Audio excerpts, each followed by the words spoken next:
नमस्कार साथियों, स्वागत है आपका एस्ट्रो नॉलेज टीवी पर। आज हम हस्तरेखा के बारे में चर्चा करेंगे, लेकिन उससे पहले हम जानेंगे कि ज्योतिष शास्त्र, हस्तरेखा, फलित ज्योतिष और गणित ज्योतिष क्या है और इसका उद्भव कैसे हुआ, कैसे ये ज्योतिष इस दुनिया, इस संसार में आ पाई और आज की स्थिति इस ज्योतिष शास्त्र की क्या है। साथियों, ज्योतिष शास्त्र प्रत्यक्ष शास्त्र है। ज्योतिष शास्त्र को वेदों में कहा गया है कि ज्योतिषायनम चक्षुः, अर्थात मैं ज्योतिष वेदों का नक्षत्र अर्थात वेदों की ज्योति हूँ, वेदों की आंखें हूँ। साथियों, ज्योतिष वैज्ञानिकों ने न जाने कितनी साधना के बाद इसके परिष्कृत रूप को प्राप्त किया होगा। उन्होंने भूगोल, खगोल ही नहीं समस्त ब्रह्मांड का अध्ययन किया होगा। सभी खेचर नक्षत्रों को संज्ञा अर्थात नाम दी होगी। पृथ्वी की धुरी के आधार का ध्रुव का संबंध भारत में उत्पन्न उत्तानपाद के पुत्र ध्रुव अष्टलता से जोड़ा गया है, जिसमें भारतीयों की कर्तव्य दृढ़ता का भी संकेत किया है कि जब ध्रुव तारा जैसे अटलता ही पृथ्वी का आधार स्तंभ है। इसके अतिरिक्त आकाश में बहने वाली 46 पवनों का अध्ययन किया होगा, सभी की गतिविधि का अध्ययन किया होगा, किसका क्या प्रभाव पड़ता है आदि आदि। तब कहीं इनकी गति विधि के आधार पर घड़ी पल में समय को बांधा होगा। इन नक्षत्र मालाओं के आधार ही अंक शास्त्र को जन्म मिला होगा। 6 की सबसे बड़ी इकाई या 9 की सबसे बड़ी इकाई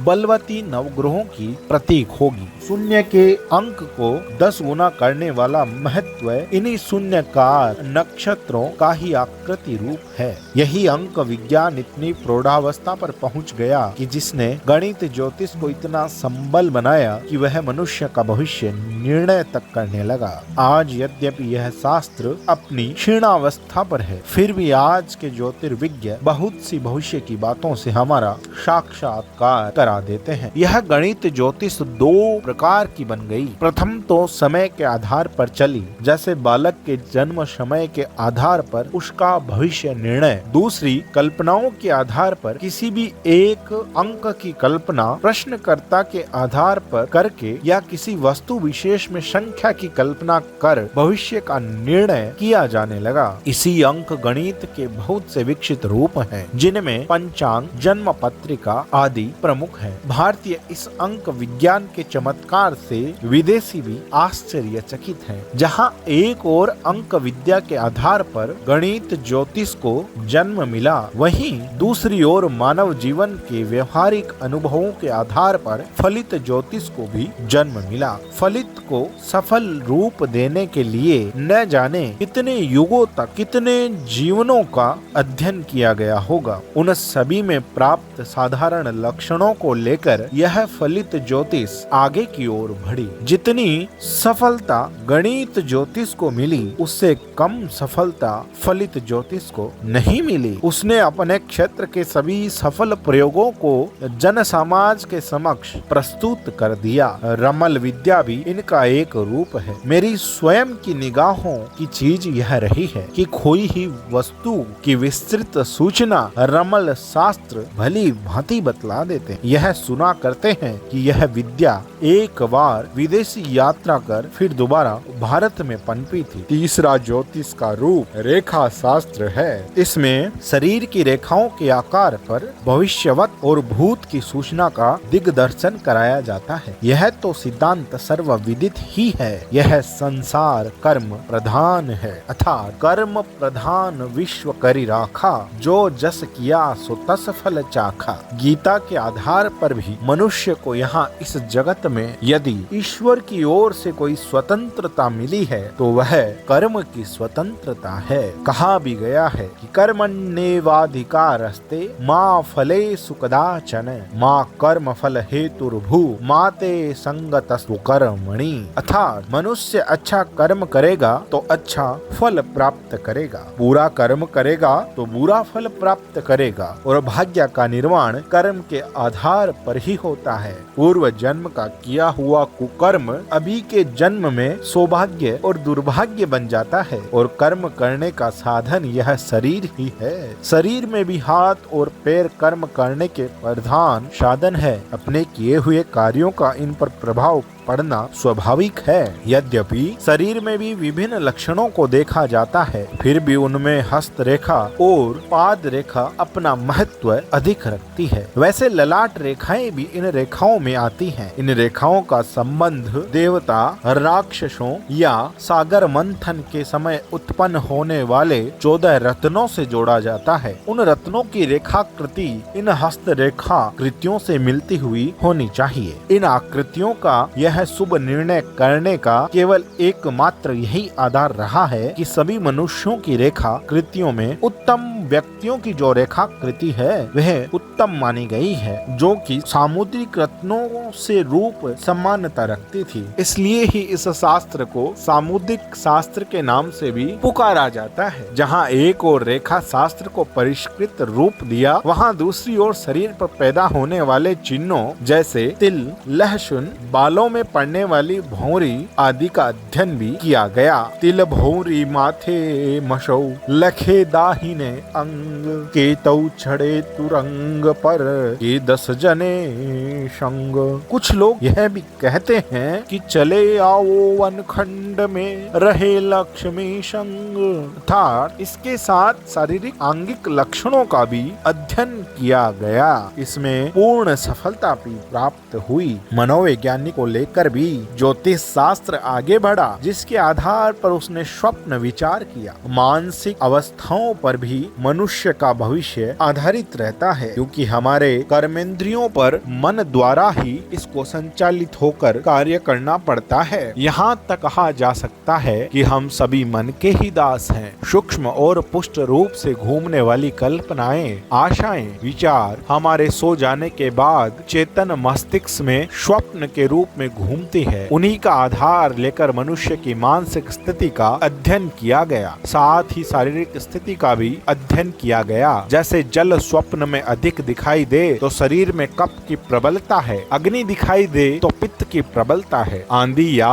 उड़ जाना मनुष्य स्वप्न में देखे तो वात की प्रबलता है। बिना नाड़ी ज्ञान के स्वप्न के आधार पर कफ, वात, पित्त का अध्ययन कर उसका इलाज किया जा सकता है, साथ ही उसके भविष्य का भी निर्णय कर लिया जा सकता है। यही आधार स्वप्न विचार के भविष्य का निर्णय होता है। शरीर विज्ञान का आधार भी ज्योतिष शास्त्र में लिया, जिसके द्वारा उसने रक्त वाहिनी नाड़ियों की द्रुत गति से उत्पन्न होने वाले शारीरिक स्पंदनों, शरीर का फड़कना आदि से भी भविष्य की सूचना मनुष्य को दी गई। स्त्री का वाम अंग फड़कना शुभ और दाहिनी अंग फड़कना अशुभ माना गया। इसके साथ ही छींक आना, उबासी आना आदि शारीरिक लक्षणों को भी भविष्य सूचक बतलाया गया। हमने अब तक जो सारी बातों से यह स्पष्ट होता है कि ज्योतिष वैज्ञानिकों ने जहाँ एक और मानव प्रकृति का अध्ययन किया, वहाँ मानव प्रकृति को प्रभावित करने वाली बाह्य प्रकृति का भी अध्ययन किया, क्योंकि हम सभी पृथ्वी पुत्र हैं। पृथ्वी की विभिन्न स्थितियां हमारे शरीर, हमारी मनोवृत्तियों पर प्रभाव डालती है और पृथ्वी भी विभिन्न नक्षत्रों से प्रभावित है, अतः उनका भी अध्ययन किया गया। बाह्य प्रकृति के अध्ययन में उसने पशु पक्षियों को अपनो लक्ष्य बनाया। उसमें शकुनी विचार आता है। इसमें पशु पक्षियों के आधार पर शकुन अपशकुनों का निर्णय किया गया। इन पक्षियों में शकुनी पक्षी विशेष महत्व का रहा, इसलिए ही यह शकुनी विज्ञान के नाम से जन समाज में प्रचारित हुआ, अर्थात सुगुन होना। इसके लिए उन्होंने पक्षियों की भाषा तथा रहन सहन का अध्ययन किया, जिससे मनुष्य जीवन के भविष्य की सूचना मनुष्य को दिलाई गई। हम दैनिक जीवन में ही देखते हैं कि किसी आगंतुक की सूचना पर घर की छत पर बैठा हुआ कौवा उड़कर दे जाता है। जिस देश में उल्लू अधिक बोले वहाँ विनाश अवश्य होगा। खज्जन पक्षी के नाम पर तो आज तक लोक कथाएं जन समाज में फैली हुई है। यदि यात्रा के समय वह दाहिनी ओर पड़ जाए तो पूर्ण सफलता का परिचायक है। इन्हीं पक्षियों के आधार पर प्राकृतिक परिवर्तनों, वर्षा आदि का अध्ययन किया गया। चिड़िया धूल में नहाती हो तो वर्षा के आगमन की सूचना देती है। यदि वह जल में स्नान करे तो वर्षा को न आने को बतलाती है। पशु समुदाय भी इसी प्रकार भविष्य दर्शक सिद्ध हुआ। बिल्ली का रास्ता का काटना अपशकुन माना जाता है। यह प्रकृति में पलने वाले पशु पक्षी हमें हमारे भविष्य को बतलाते हैं। आज ये सारी बातें बुढ़िया पुराण मात्र रह गई है, क्योंकि मध्यकाल की दास्तान ने हमारे बहुत से शास्त्रों को समाप्त कर दिया। मुगल काल में हमारे शास्त्रों को समाप्त कर दिया गया और अध्ययन को भी रोक दिया गया। कुछ रूप तो पुस्तकों में हीन दशा में मिलता है और बहुत कुछ कर्ण परंपरा में पड़ा हुआ है, अर्थात एक विद्वान से दूसरे विद्वान के कानों तक जाना। प्राकृतिक दृश्यों, ऋतु परिवर्तनों और उल्कापातों के आधार पर भी भविष्य दर्शन किया गया। इस ज्योतिष ने कृषि शास्त्र की बड़ी सहायता की। किस नक्षत्र में किसकी बुआई करनी चाहिए आदि आदि। इसके अतिरिक्त किस दिन और किस नक्षत्र में होने वाली वर्षा कृषि को लाभ कर सिद्ध होगी, किस रंग का बादल बरस कर पृथ्वी को आवश्यक जलदान करेगा आदि आदि। क्योंकि बादलों की गड़गड़ाहट, बिजली की चमक आदि सब कृषि को प्रभावित करती है। इस प्रकार के शास्त्रों का आधार लेकर ही गाग और बडरी ने कृषि संबंधी सुंदर सुंदर सूक्तियों की रचना की है। एक प्रकार फलित ज्योतिष में पाई जाती है, जिसमें चक्रों के आधार पर प्रश्न उत्तर और भविष्य की सूचना दी जाती है। इसी प्रकार की रामशला का प्रश्नावली, हनुमान प्रश्नोत्तर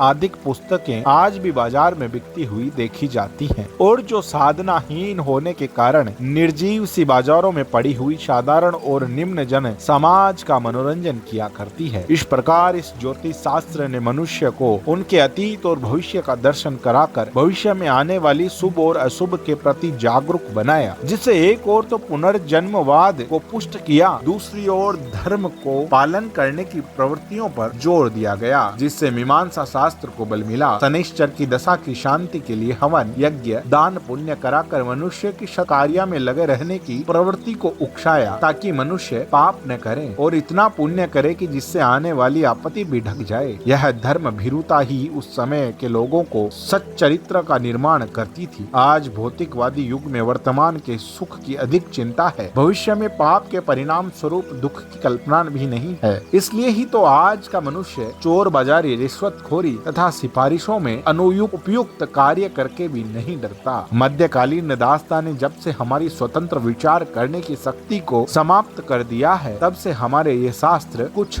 स्थिल हो गए। स्थिल ही क्या, मृत हो गए। उनमें प्रगतिशीलता नहीं। इसलिए ही ज्योतिष का आज भविष्य निर्णय कभी कभी असत्य भी हो जाता है। जिन दिनों में अपने इस विशाल अध्ययन के बाद इन ग्रंथों की रचना हुई, तब से अब तक पृथ्वी में न जाने ज्ञात अज्ञात कितने परिवर्तन नहीं हुए, जो हमारे ज्योतिर्वैज्ञानिकों से बहुत दूर हैं। इस प्रकार जब इधर उधर कुछ कुछ असफलता मिली, उधर भौतिकवाद ने जोर पकड़ा, तो लोगों को इस शास्त्र के प्रति अश्रद्धा बढ़ती गई। जैसे जैसे विदेशी आक्रताओं की यहाँ बाढ़ आती गई और विदेशी पाश्चात्य संस्कृति भारतीय संस्कृति पर हावी होती गई, वैसे वैसे ज्योतिष में लोगों की रुचि कम होती गई और लोग ज्योतिष शास्त्र का माखोल उड़ाने लगे। वे उपेक्षा करते गए। परिणामतः हमारा यह शास्त्र दुर्लभ बन गया और यह अपनी इस स्थिति तक में आ गया कि सैकड़ों ज्योतिषी जनता का मनोरंजन करते हुए दिखाई देते हैं। वह अल्पज्ञ ज्योतिषी भी कभी कभी लखीना बातें जनता को बता देते हैं। ऐसा जनसाधारण का निश्चय है। हाल ही में बहुत सारे ऐसे ज्योतिषी जिन्होंने ज्योतिष का जय भी नहीं पढ़ा होगा, वे समाज को बरगलाने में लगे हैं। इसीलिए हम लोगों ने निर्णय किया है कि हम ज्योतिष का सही ज्ञान, सही इस ज्योतिष को बतलाने के लिए इस एस्ट्रो नॉलेज ज्योतिष चैनल के माध्यम से हम लोगों को सही ज्ञान पहुंचाएंगे, लोगों को ज्योतिष से सच में रूबरू करवाएंगे और इन शास्त्रों को न जानने वाले लोगों से आपको बचना चाहिए। ज्योतिष के सही ज्ञाता से ही आपको अपना भविष्य दर्शन करवाना चाहिए। शास्त्र कभी गलत नहीं हो सकता, उसको बतलाने वाला शास्त्री गलत हो सकता है। इसलिए हमेशा कोशिश करें कि जो ज्योतिष का सही जानकार हो, सही मायने में जो शास्त्री हो, उसी से आप अपना भविष्य दर्शन करवाएं। धन्यवाद। ऐसी ही ज्योतिष शास्त्र की अनेक जानकारियाँ प्राप्त करने के लिए हमारे इस एस्ट्रो नॉलेज टीवी चैनल को सब्सक्राइब करें, लाइक करें